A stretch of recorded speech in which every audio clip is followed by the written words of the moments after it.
All right, we are ready to get started. And my name is Tim Cole, and I work with Waypoint. And really glad that you are part of our webinar this afternoon.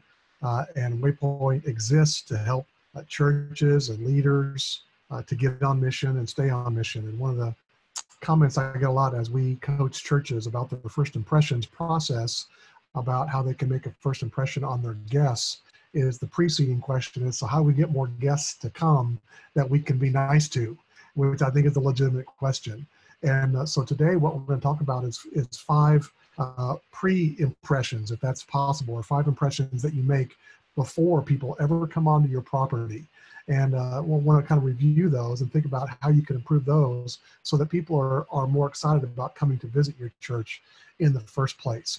So before we do that, just a little bit of housekeeping to be involved. First of all, we are glad that you're here. If any of you are new to the webinar platform, there's a couple things I want to tell you about. Number one is the Q&A button that's at the bottom of your screen. And if you have a question about anything that I talk about here over the next 45, 50 minutes or so, as soon as you think of the question, if you would go ahead and type that in, hit the Q&A button and type that in, that would be great, because it goes in a queue and allows me to see what's there. And as we have time, either right then or at the end of the session, we can try and answer those questions. If we don't get to your question by the end of the session, we will be able to answer your questions after the fact within the next day or so. And so one way or the other, we're going to try and answer your question for what you have about these things. I do also, want to drive a poll right now as far as how many people that we've got. We've discovered as we've done this over the last couple of years that often there's 2, 3, 4 people. If it's an elder topic or something like that, there'll be 6 or 8 or 10 people per computer. This one, I don't know how many people would be joining us, but we're very happy to tell Mid-Atlantic Christian University, our partner, our sponsor for this webinar platform, how many people we had join our webinars. And so far, I think we've had, since we started this 2.5 years ago, over 1,000 unique individuals that have joined one of our webinars. And so we're really glad to partner with Mid-Atlantic Christian University for equipping people, not just pastors, but lay leaders in the church to help your church really thrive and get ahead. And so our poll there is just about done. So that'll give us a pretty good idea. Leave that up there just for a second. We are glad that you're a part of us. I do want to, let's see, where are we at there in that poll? All right.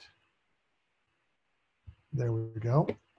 And so I want to get into first impressions, but before we dive into kind of the nitty gritty of these 5 areas that I want to talk about, and kind of really 6 areas that I want to talk about, as a preacher, I feel like I got to have a scripture or two to work from, but I want to get at the heart of kind of the why before the what.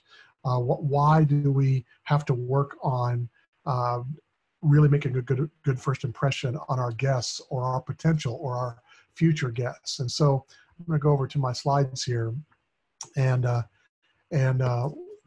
the verse that comes to mind for me is something I learned just a few years ago, and it's that verse that if you've been in the church very long, you know comes from 1 Timothy chapter 3, which is also mirrored in Titus, which are the qualifications for an elder. And really, I think if you read these in the greater context of what the Apostle Paul is saying, is he's telling Timothy and Titus, guys in some relatively new churches, you need to pick some leaders at your church. So here's the kind of guys you need to pick, kind of people that you need to pick to be the leaders in your church. And so he paints a picture of what that godly, mature leader is going to look like to pick as leaders in the church. And so all of these qualifications are not exclusive to eldership. They are what you'd want in any mature believer from which you would choose your leaders. And so in verse 2 there of 1 Timothy 3, Apostle Paul says, therefore, an overseer must be above reproach, the husband of one wife, sober-minded, self-controlled, respectable, hospitable, able to teach, apt to teach was what the King James Version said. And then he goes on for several more verses there. But it's that word hospitable that's interesting to me. The word hospitable in the Greek is interesting, because I always thought that hospitable mean, or other translations say willing to show hospitality, which is certainly appropriate translation as well. But I think of hospitality as just having people into your home, and that elders should be willing to do that. But the word there for the Greek word for hospitable is this Greek word philoxenos. And if you think about the two halves of that word, philo meaning love, like brotherly love, Philadelphia, and then xenos, which is the stranger or the alien. And this could go several directions, but it certainly applies for just general hospitality. But I think it could have a couple of very specific applications that we don't think of. First of which is in the whole political climate where we're talking about immigrants and aliens, that people in the church need to have love for people who are strangers and outcasts and aliens. And so that's one whole conversation. But the other one, I think, is in respect to the people that are strangers from your church or to your church. And that there are a lot of people at your church that in your lobby, it's about them, you know, and you're either a leader or a preacher, and on Sunday morning, you've got your eye out for the guests that are coming through the door, and some person comes up to you and wants to talk about, you know, the dumbest thing, you know, and they take your attention off, and either guests go in, or even worse, on the way out, they shoot right out the door. But then you've got people in your church, whether it's your elders or other leaders, that they're asking you, so how many visitors did we have this month? Or did you see that new person that came in right as church was starting? And they've got that eye for the visitor, the love for the stranger. And so I think that's what that word means here for Christian leaders, for mature Christians, is they need to have a love for those people that are not yet part of our church, for strangers to our church. And so I think that's a great picture that we have there. So that's the biblical text about first impressions. And I think when we think about first impressions, we've moved from maybe 20 years ago, we thought of first impressions as the first impressions begin when the service starts. You know, if your service starts at 10 a.m., then first impressions, I'm thinking about the beginning of my service and how we welcome our guests to begin, and that we pick a good song to begin with, and we try and have good slides or whatever. And but then we've transitioned over the last 10, 20 years to think about, no, first impressions begins before your service starts. Actually, there's a lot of research that says the majority of your guests will decide whether, where is that right there? Let's see. The majority of your guests are going to decide whether they're going to return for a second time within the first 7 minutes after they turn onto your property. Once they turn the corner from the street onto your property, the clock is ticking, the stopwatch is ticking, and within about 7 minutes, they're deciding, these are the kind of people, this is the kind of culture, this is the kind of place I would want to come back to. And so that changes a lot of things. I want to back up. I've got one other slide I want to talk about here, and that is for the leaders in your church, particularly elders that we just talked about in this description in 1 Timothy 3. We've got an elder training. I would put this at the end, but I think it's appropriate now. We've got an elder one-day training event coming up in October with the guys from E2 Effective Elders, which is the best stuff out there. On Friday, it's in Kernersville, North Carolina. On Saturday, it's in Richmond, Virginia. And so hopefully if you're within a 2 to 3 hour drive radius from either of those locations, that you would bring your whole crew to a one day. Often the drive there and back is at least half the value of the day. It's the road trip that you take together as a team. But then a great day's worth of training from Gary Johnson and David Roadcup and Dr. Jimmy Stepp, all those guys teaching about the biblical way to be a great leader in your church. And so hopefully you would go to our website, sign up for that. I would also encourage you to pick those other people in your church, your leaders that are the up-and-comers. They're starting to have a view towards being that leader that sees what's going on in the church. They care about the financial condition of the church. They care about the visitors that are coming to the church and the people who are coming to faith. That those that have that more mature view of what's going on in church, bring them with you as well. So that's a little plug I'll have there. I'll have a little bit more at the end, but we'd love to have you there. But when we get into the first 7 minutes of the church, it's when they come onto the property. And so we've got a training that we do for first impressions where we'll come to your church and train a large group, not just 1 or 2 people, but hopefully a fairly large group of your church. We did a training event couple months ago at a church that had over 200 leaders from the church come for their training on first impressions. Because first impressions just isn't the person that passes out the bulletin at the door. It's the first person they see, like this person right here, in the parking lot as you drive in. And that person's not parking cars. They're what we call the first smile. And they're parking cars so that they have an opportunity to be the first smile when the person drives on the property. Because when they come on your property, they're pretty nervous about coming to this strange place that they've never been to before. It's a blind date for them. And so a person out there by the street that can wave, can look them in the eye, can smile at them, begins the process of welcoming them onto your property in that first 7 minutes. We also encourage very strategic spots for first-time guests, whether you've got one a month or 10 a week, to have a place that says, hey, if you're new here, we want to recognize that and we want to identify you and help you to fit in very quickly. And so here's a great place that has coffee for guests, some friendly people. The other thing we'd say, and this is a whole day's worth of training that will whittle down in a couple of minutes, but we really like to encourage you to have the front door physically open and to have one of your greeters who has their back to the open door. They're greeting people as they coming through, chit-chatting. Hey, I love your shoes. I love the dress on this little girl. Those kind of things. Just that transition. But the door being open is not only a literal, but it's a figurative moment of we are open for you to come in. And for this church in particular, it's raining, so the girl doesn't have her back to the open door, but she's right there to greet you on your way in. But it's an important moment. They have glass doors so that they can kind of see what's going on in the lobby. But a lot of churches that I visit every week, because I'm at a different church practically every Sunday at Velocity, they got solid doors. And man, what's behind that door? We don't know. And so by opening it, propping it open, even in the winter months or the summer months, it's worth the price of the utilities for that extra 15 minutes for the door to be open, so that you can warmly welcome your guests and open that door, not only literally, but figuratively saying, come right on in. So we could talk a whole lot about the first 7 minutes, but what we really want to talk about today is what happens before that they're filtering you out in the first place, that they're not even coming for a first-time visit because there's some pre-impressions that you've made, most of them digitally or virtually, that they've decided I'm not going to go there anyway and drive on the property and within 7 minutes make some kind of a decision.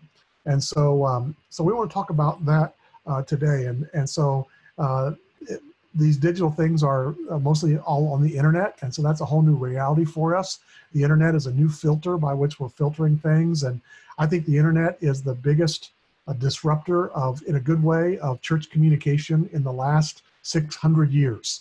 Since the printing press was invented, the removable type with the Gutenberg press in the late 1400s, this is the biggest thing that's happened in church communication. In the late 1800s, we had the telephone was invented by Alexander Graham Bell, and that changed church communication, probably not for the better, because then all the church gossips could stay at home on the phone rather than having to come for the quilting bee. And so it broadened your opportunity for gossiping probably, but you could also call people at the church. And then there was the internet that was invented in the early 1980s, which just has completely changed the world. It was not invented by Al Gore, but by a couple other fellows that changed it from the ARPANET to the internet. But that has changed communication. And if we haven't caught up since the 1980s, we are just completely missing the boat. And because people are filtering out your church before they ever arrive on the property. So let's talk about 5 ways that you are making impressions, that you need to make sure you're maximizing these 5 different places in your pre-impressions, or the first impressions you're making before you get on your property. And I'm not an expert on these internet things. This is coming as a practitioner, a pastor who gets to visit churches. And so the first one we want to talk about, well, it's no surprise, would be your website.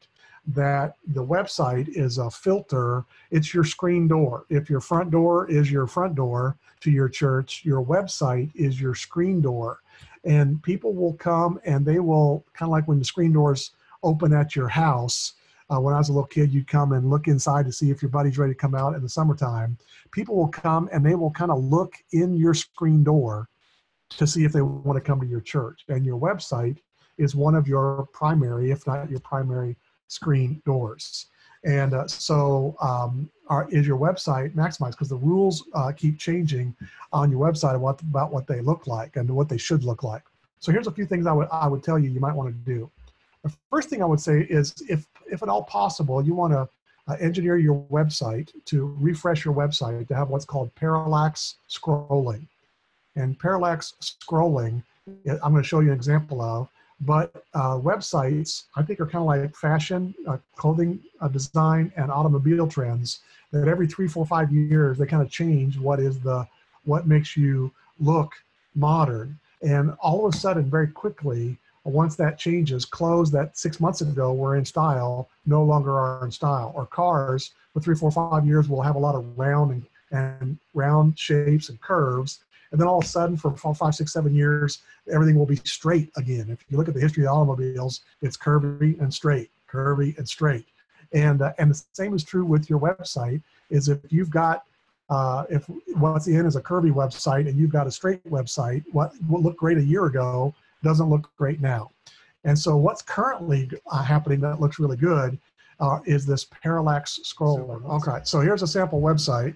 I just had to get out of my slides there. Where you can see the full screen scrolling with the pictures underneath that are kind of scrolling at a different pace, which is kind of, I'm not a particular fan of this, but it's what's really in. And so if someone's comparing church websites, yours can look dated pretty quickly just by not going to this parallax scrolling format. And most of your website providers are going to allow you to create that. You'll have to talk to your web people about that. But that's the first thing. All right, is what does your website look like in a mobile format? For 20 years, as we've been developing websites, we've always thought of what it looked like on the monitor.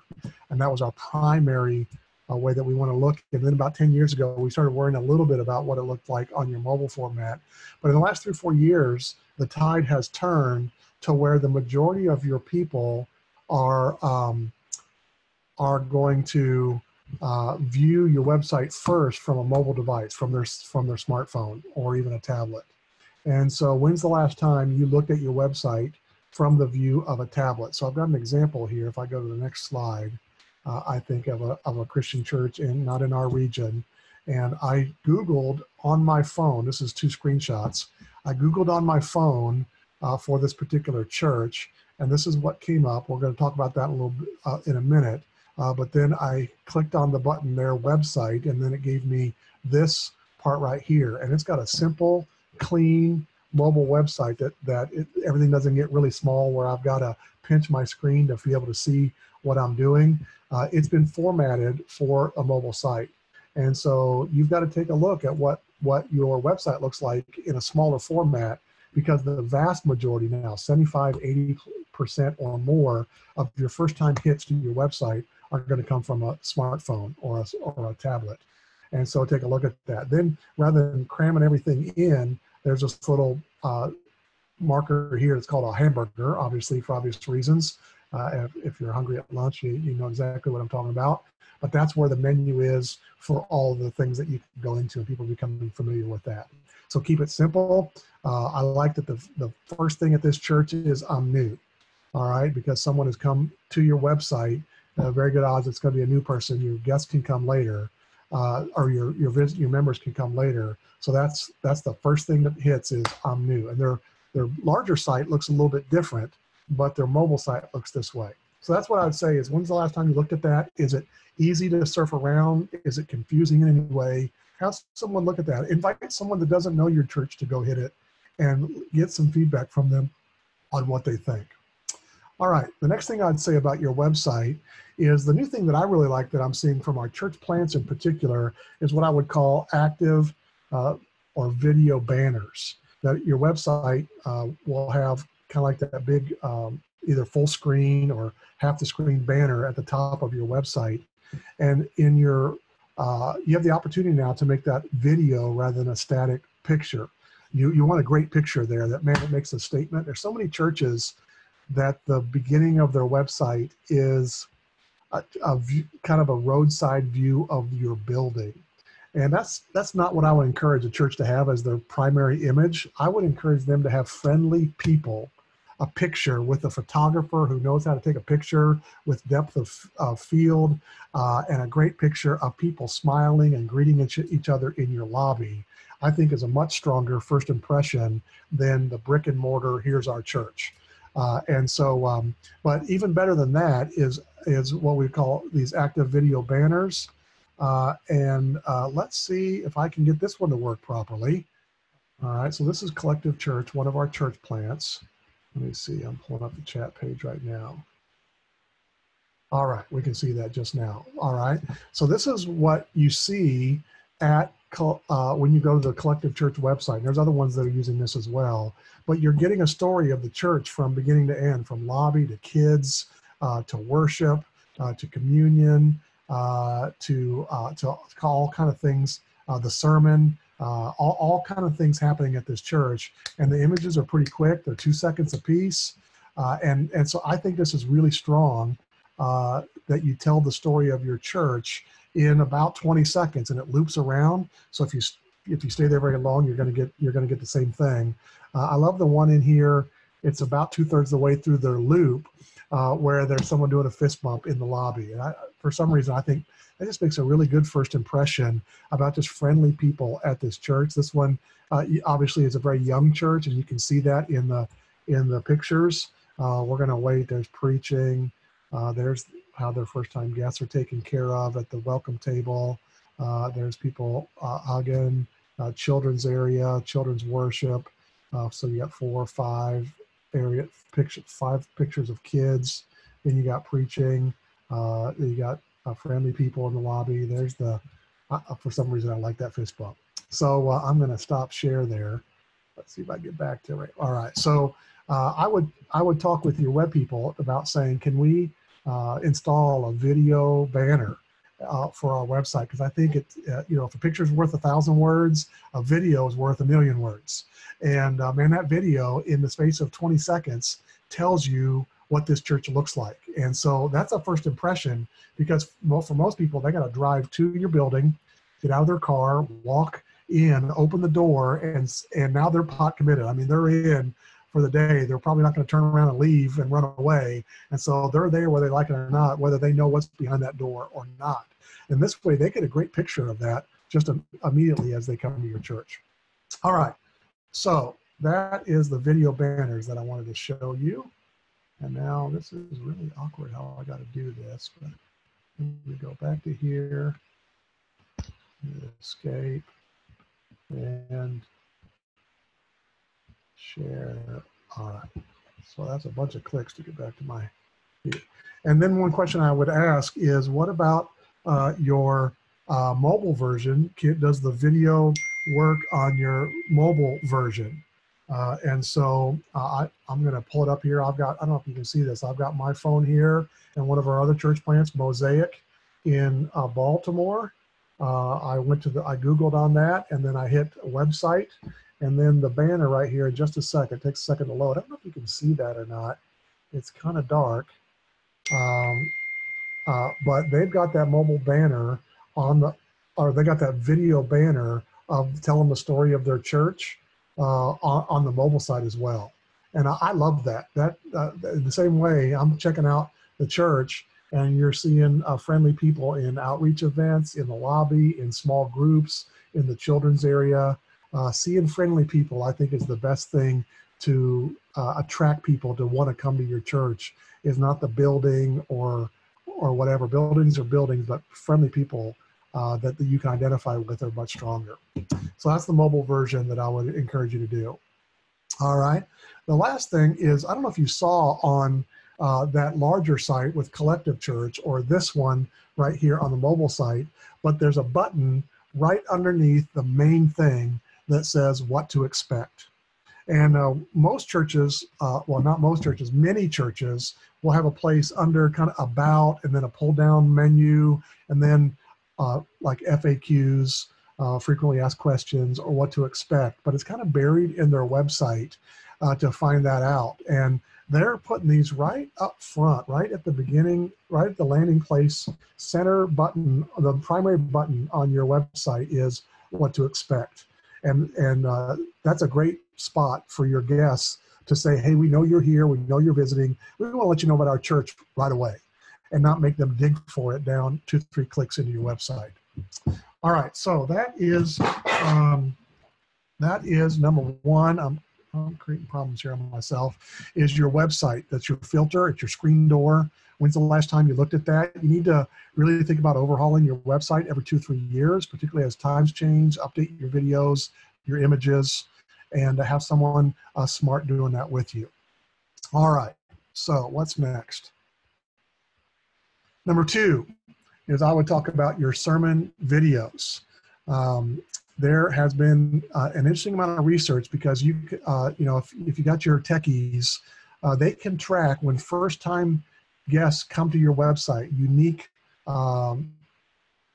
individuals, digital individuals come to your website, they can track which parts of your website they go to and how long they stay on each page.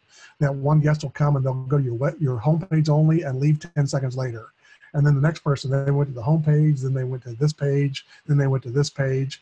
And the research that we're seeing shows that a surprising number, actually the vast majority of guests that come to your website for the first time are gonna view your sermon videos, which I think is surprising to us, because if you've been around church for a while, your sermon videos were for the people from your church who missed your sermon on Sunday.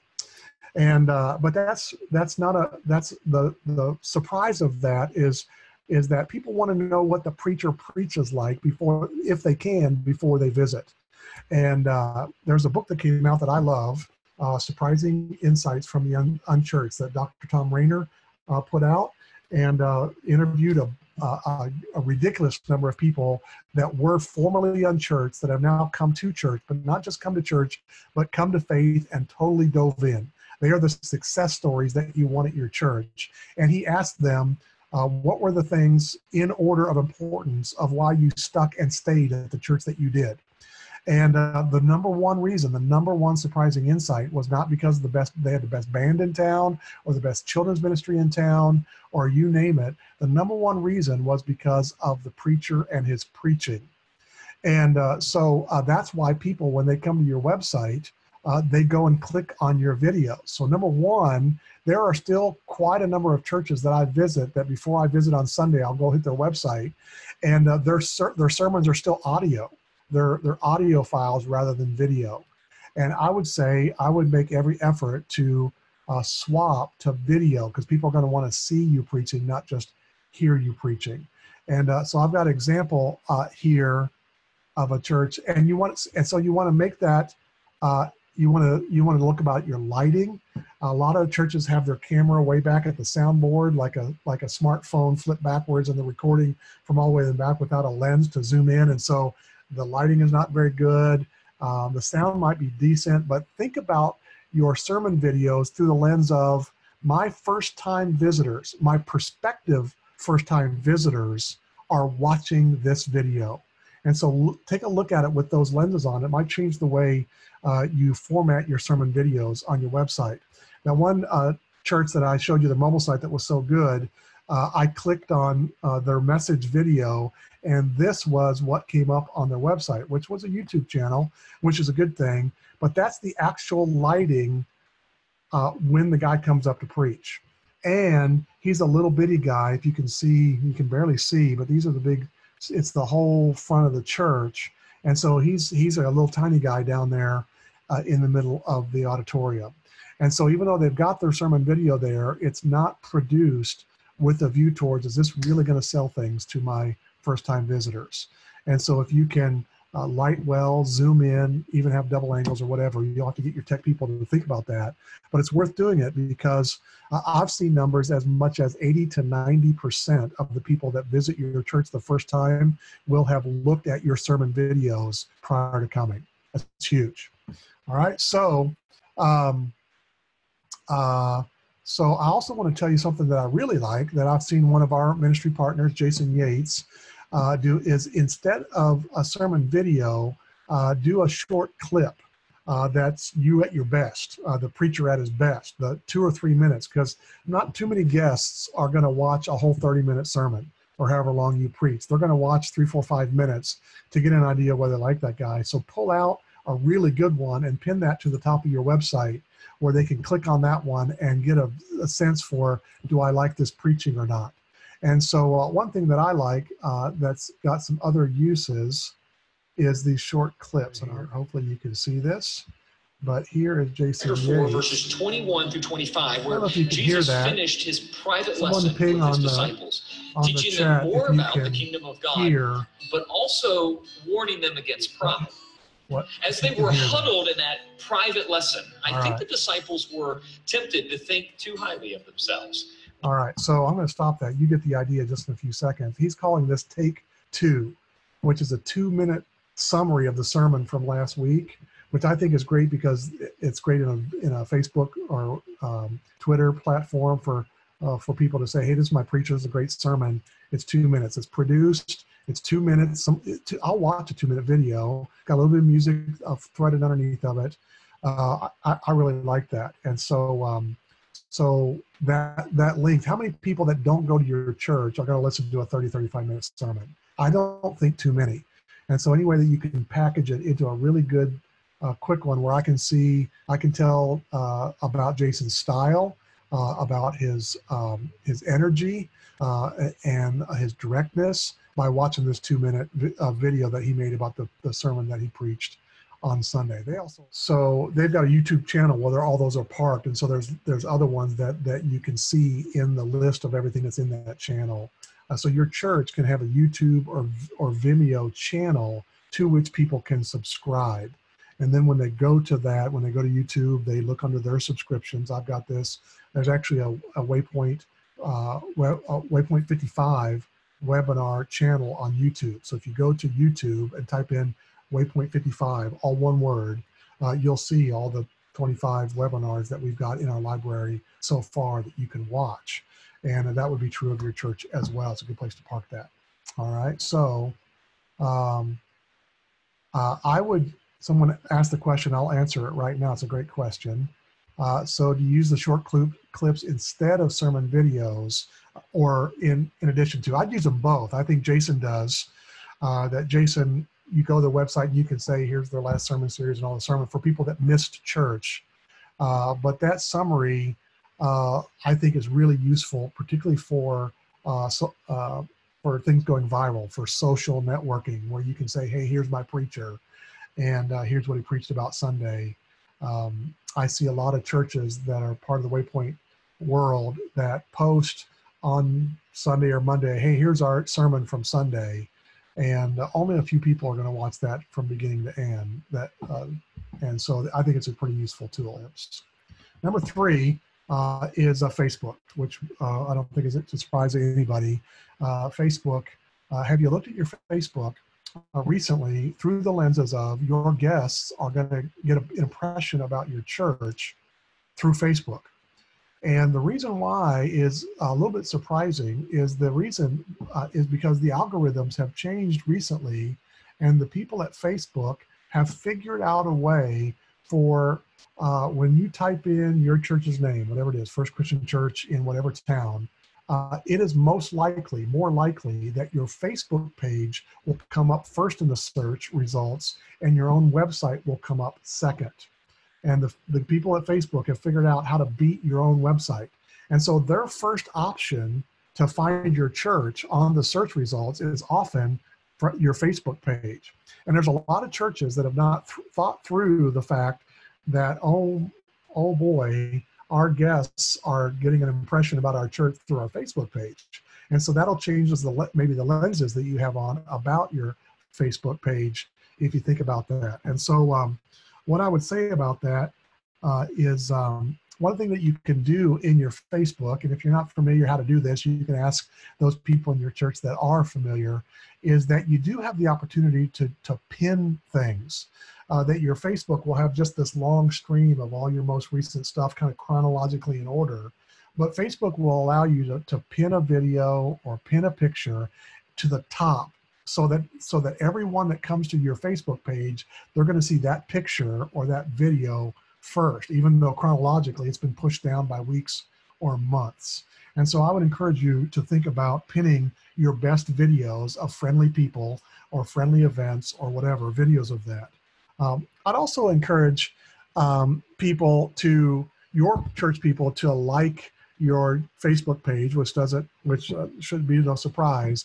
But when things happen at church that your folks will share or at your church, then other people will like that comment that are friends of your church people. And you can go in, let's say, that you post the preacher getting dunked in the dunking booth, and someone at your church posts that, and then their friends like that as well. You can go in and see the 87 people that like that picture, and probably 80 of them are already people that like your church website or your church Facebook page. But it'll tell you whether there already are or not, and you can invite those 7 other people to like your church Facebook page. And so every time that there's something going out there and there's a bunch of people that respond to some picture or video, you can look at who responded to it and invite all the people that aren't automatically. That way they're seeing a continual stream of all the great stuff that's happening at your church that's way less static than your website. And so because your website's, not a whole lot's happening, but they're going to see the life of your church through your website. And so you want them seeing that on a regular basis before they come to your church. Let's see. The other thing I would say, well, this goes down later. I'm going to talk about that. So that's number 3, is your Facebook page. Have you looked at that through the lenses of your first-time visitors? So the one thing I would say is make sure your information is accurate. We're going to talk about that in a minute. On this one, they've got their message series as their primary one, which I don't think is a bad idea. But I would love to just get a bunch of friendly faces that are indicative of the great people at our church there. Number 4, I would talk about online reviews is the first impression. And believe it or not, most people have not thought through this, is your church has a number of online reviews for it already. That there are Google reviews and Facebook reviews about your church. And in this world, this is the world we live in. This is the first tier of filtering for anything, any commodity, whether it's a book or a restaurant or even a church that you're checking out. If I'm going to go buy a book on Amazon and this book has 0 reviews, that worries me a little bit, that no one's read this book yet. I don't know if it's any good. Or if I go to a restaurant, if I look online for a restaurant on Yelp and it has 0 reviews, I'm a little worried about that, or even 1 or 2. And the same thing's true for churches, is that you've got reviews. Do you know how many you have? Because if you've got 0 or 1, that makes me a little worried about what's the deal with this church. If you've got 5, that says a little bit more. If you've got double digits, that says a little bit more. Also, the Google and Facebook will average your reviews into a star rating. You're a 3, 4, 4.5, 5-star church. And so the more positive reviews you can get to get that number up to a 4.4 or 4.6 or whatever, that's a positive thing. And so you kind of need to know what that is. Mm-hmm. So here's that church. When I Googled for that church in Ohio, they have 7 Google reviews when I Googled for their church. And they're a 4.9. So probably 6 out of the 7 people gave it 5 stars. 1 person probably gave it a 4-star. So that tells me something of the caliber, the quantity, number 1, the caliber, number 2. But I would ask for reviews assertively at your church, to have people periodically ask them. So, and your best people that love your church. And I would ask you people to tell them, would you say, I love this church and here's why? And they'll give different reasons, which is good. But it is the first filter that our people are making about your church, is the reviews that people have made from your church. I was visiting a church recently, about a year ago, and I Googled on it, and then in the Google search engine, there were Yelp reviews for this church, which I didn't know churches at that point could have Yelp reviews, but it had 3 Yelp reviews, and one of them was horrendous. it was a long, lengthy review about how horrible they thought this church was. And the longer you read, you realize these people had an extra grind and they weren't completely rational. But they only had 3 Yelp reviews. And so if one of them is really bad and there's 3, I don't know if I'm going to visit your church. But if there's one that's really bad and there's 30 that say, I love this church, then that's going to make me think something completely different about the church. And so I would think about, number one, how many do I have? And I'd want to have 20 or 30 minimum. If you're a larger church, that's going to get significantly larger. I would also look at the timing of them. There's some churches that I go Google for the church and it'll say there's 7 reviews, but then when I click on it, the last review made was in 2012. No one has reviewed that church in 7 years. That tells me something. I don't know what to think about that. And then the other thing is sometimes there'll be 7 reviews, but they were all done the same day. And that tells me something is that you kind of stocked it all on one day. And so I would say space them out, get someone to review your church from an elders meeting or missions committee meeting, or we've got a church that I've seen where periodically in church, they'll pull out their phones whenever the topic from the stage is about guests and visitors and growing the church. Please pull out your phones. And when you go to Google or Facebook right now and write a review as I'm preaching about why you love this church. And so they'll get tons more. Of course, they're all the same day, but they'll get tons more that way. And they call it, I've heard it called introverted evangelism, that you may not be going out there and telling everybody in the world about Jesus, but someone's going to come to our church and hear about Jesus and come to faith because of the positive reviews that you leave on Facebook and Google and even Yelp. And so I would look for that and get them recent and get them spaced out and have as many of them as you can. Don't be ashamed for that. The last one I'll talk about is Google searches, that obviously people are going to search for your church. And a lot of them are going to search for your church with the primary 2 words, church and your town's name. And so you need to, there's a thing called Google Analytics that helps you figure out how many people are typing that in. Every month, they'll tell you that 1,400 people a month type in Richmond Church or Winchester Church or Raleigh Church, and you want to, which is fascinating in and of itself. But when they search for you, there's some things that you need to be thinking about. The primary thing is this word that's become now very common in the internet world is your SEO, your search engine optimization. That basically what it means is if someone searches for your church and your results are not in the first page of results, the odds of them going to a second page of results and clicking on your website are almost nil. And so you need to make sure that your search engine is optimized so that you come up within the first couple of results. And there's all kind of YouTube videos that I encourage you, just type in church SEO. Search engine optimization, and there's people that will teach you on how to do that.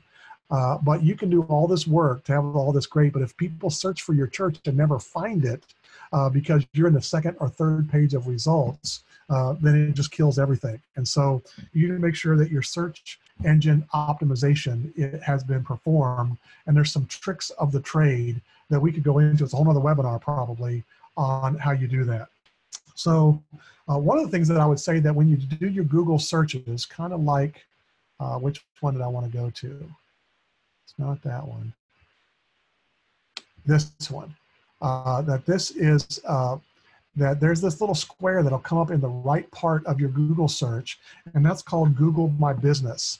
And I think you should make sure that you as the owner of that, you email Google and you have control of what this says, that it talks about you, more about this church. You can talk about when you're open for business. I hate it when I Google a church and it says we're closed for business because they've got their business hours as 10 a.m. to noon on Sunday. I think the church is always open for business if they can get a hold of you in some way via email or phone. And I just think it makes a bad statement if I Google for your church on Friday afternoon and it says we're closed for business. That just feels odd to me. So that's my own personal pet peeve. But you have control of what this looks like, and you want to make sure it's accurate. That it says that your service times on Sunday are at this time. That you also have control about what picture shows up right there. And in this one, if you don't choose, Google will choose for you what is your primary picture. And in this one, it looks like it's a wedding that was at that picture. And sometimes Google will choose a picture that someone else uploaded from your site, or they'll tag your church or your address in there, and Google will put something else, or it'll be your stock drive-by Google camera picture of your church building. And again, I would rather have friendly people in that picture than kind of a boring picture. And then there's actually a 3+. There's 2 more pictures in this stack, and I would load that picture with that stack with great pictures of your church, and don't leave it up for a random. They literally are random if you don't preload them with Google. And so you go to Google My Business and do the homework. There's YouTube videos that'll help you do that. But that's huge, that I will click on that spot right there quite a bit, not only for churches, but other things, where I'll look at the pictures that are associated with that thing. If it's a restaurant, I'm going to look at what the restaurant looks like, what the food looks like, and those kind of things. So take control of that. All right. The one thing I would say that I don't have in a slide for is, I think another first impression, but I couldn't think of it where it went in this, is just accuracy. That your things are time accurate. I went to a church recently on Sunday morning, and so I Googled for their church, and their website said that their church services were one time. And then when I drove there was a big sign a block away as you turned off the main road, and it had another time. And then the sign at the church had a third different time. And so you got to make sure that all your stuff is accurate.